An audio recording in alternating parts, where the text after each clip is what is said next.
Welcome back to If This Is True. Today we're going to be looking much closer at some latest propaganda. It's been covered by the press, it's being pushed by the government, and it's called carbon capture. It's described as the silver bullet for climate change and net zero. Now, you can all stop yawning. You might think this is boring, but it's brilliantly interesting. It's fascinating to see this con unravel, the con that you're being asked to pay for. I was even thinking about bringing out the Nobo board, but I thought that might be a bit much.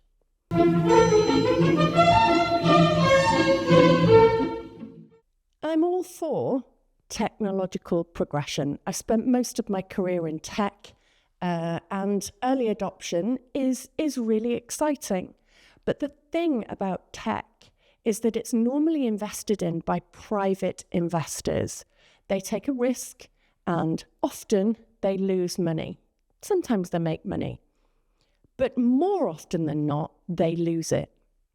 That's how private investment in new technology works. And it's made billionaires out of people like your familiar names, Bill Gates and Elon Musk. But what you don't perhaps hear so much about are the huge losses made by many investors because of tech failures every single year. New technologies that just don't happen, either because they don't work very well or there's no market for them. But what we don't have, and what we should never have as taxpayers, is our money being used in a speculative way in new technology areas. You pay your taxes to get something in return, to fill in your potholes, provide you with a health service, education for your children, keep the lights shining on the motorway, and all the other stuff that the government say they're going to do for you. You have never been asked before to be turned into a risk taker. You've never been asked to throw billions of your hard-earned money at unproven technology. But that is exactly what is happening right now. And I'll give you a rule of thumb to live by. If you cannot get something off the ground without government money backing it, then the chances are it's too risky even for the tech investors. And that's where we are. So today I want to look at carbon. There are other subjects, but let's do carbon today. And just so you're all totally clear what we're talking about, what they want to remove from the atmosphere, this is my field. Everything you see around me, every single bit of green is absorbing the carbon dioxide that living things breathe out. The bit your body doesn't want, it takes the oxygen and you breathe out carbon dioxide. And that's me breathing out plant food, not just tree food, but every single plant, blade of grass, every crop and every weed around here is breathing in the stuff I'm breathing out. Here's me by the ocean. I'm not really by the ocean. My daughter managed to put a really good picture in the background, but pretend this is me by the ocean because I'd really like to be. Our oceans are wonderful carbon-eating machines. Nature provides them free of charge, and every year the oceans absorb over 30% of the carbon breathed out or manufactured on the planet, including from all human activity. And nature's doing it all free of charge. And that's the problem, you see. The problem with my fields and these oceans is that there's no money in it. And if they're going to force through a fourth industrial revolution, then someone has to profit, right? But it's not going to be you. It definitely isn't going to be you. The World Economic Forum and the UN wouldn't be pushing a fourth industrial revolution if they couldn't make money out of it. And that's where carbon capture comes into it, in the form of carbon capture machines. I know, sounds brilliant, right? So instead of encouraging nature to do the job for us, as it has always done, we're going to build some really expensive machines that fail in every test. Now, What do I mean by failing in every test? Okay, I'll say it again. Every single carbon capture project funded on this planet has failed or is failing, either financially or practically. And here in the UK, with Ed Miliband leading the charge, we're seeing a massive push to build our own carbon capture machines.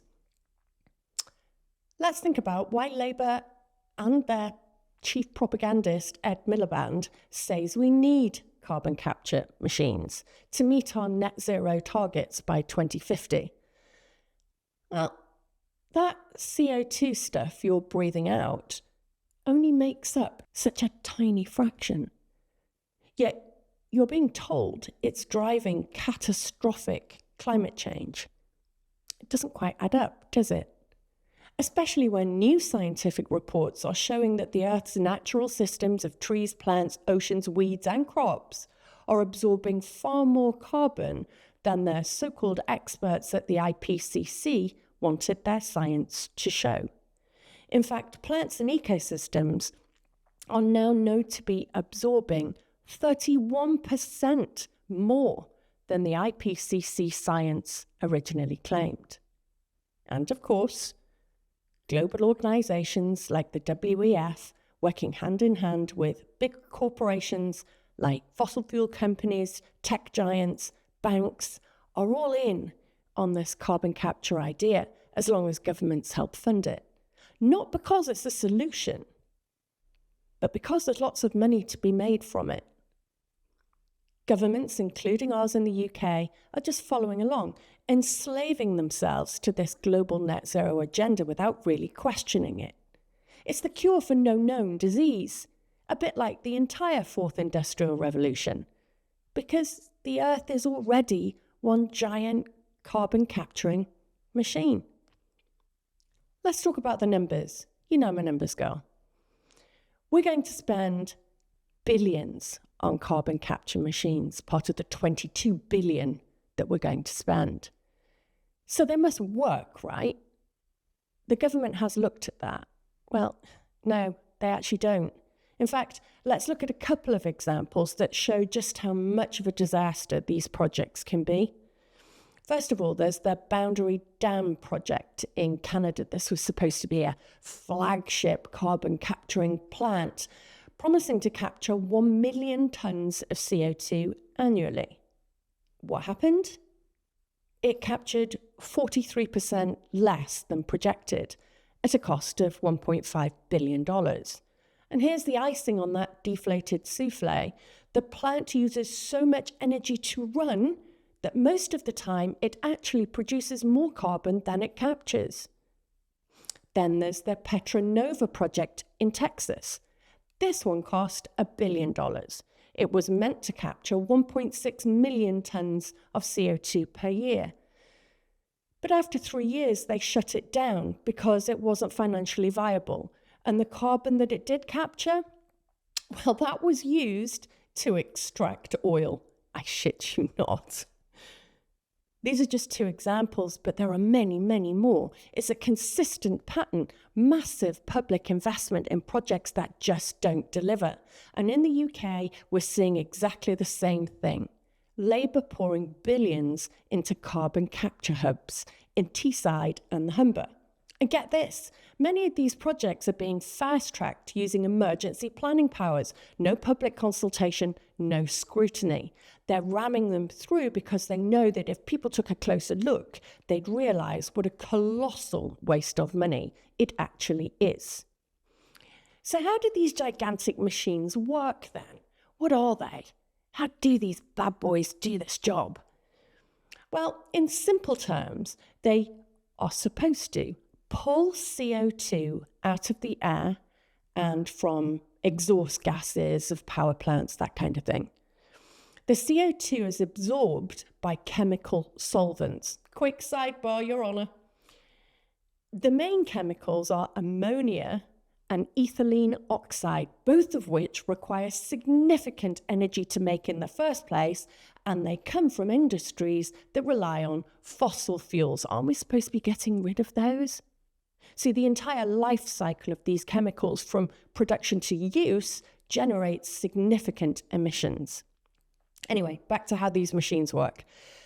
The fossil fuel manufactured chemicals are then heated to release the captured CO2 gas, and from there it's compressed and transported, usually through pipelines, to storage sites.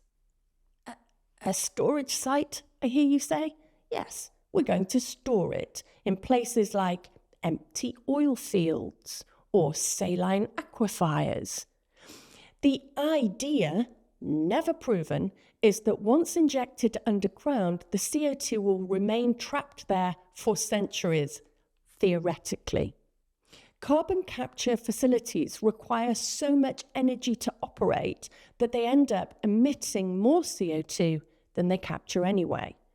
And that's without taking into account the massive carbon footprint of building these pointless plants in the first place. Let's think about that storage and the risks. Because now we know that there's a financial risk versus reward, and it's bollocks, and we know that they will use more carbon than they capture, which is also bollocks, and we know that they require vast amounts of chemicals made using fossil fuels, which they told us we needed to get rid of. Let's look at what they do with the carbon once it's captured and transported. Surely they've checked out these risks, right? No. The theory is to inject them deep underground into storage sites. Often, these are under the North Sea. And the UK has licensed 20 sites for carbon storage, with plans to store up to 30 million tonnes of CO2 annually by 2030. That's a lot of carbon. What happens if something goes wrong?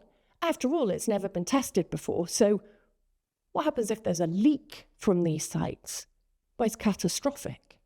CO2 is heavier than air, and in the event of a leak, it could displace oxygen, suffocating marine life in those oceans and posing risks to human workers all around the coasts.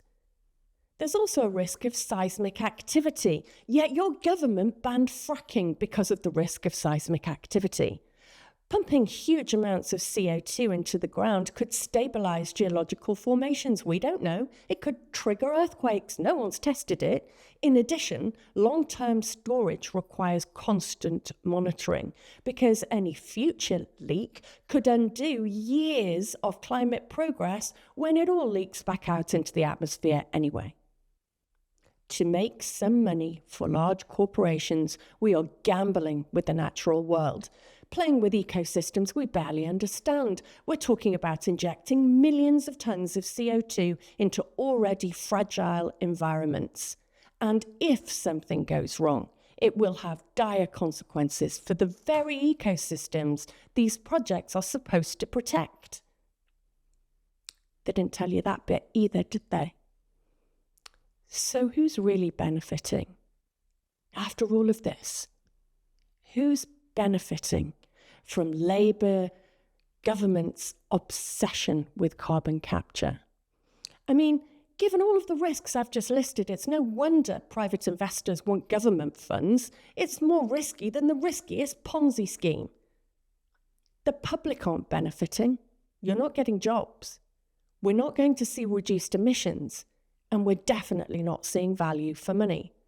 The real winners here are, as usual, the global corporations, the tech firms, the banks, and the green energy companies, all cashing in on government contracts using your money.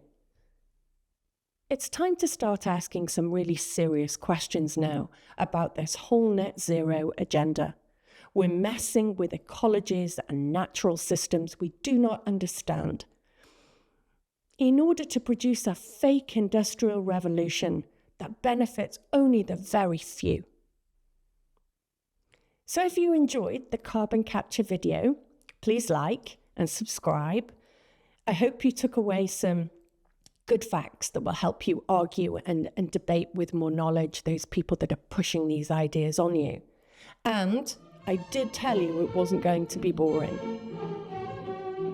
Thank you very much for joining me today, and I look forward to seeing you next time on if this is true. Thank you.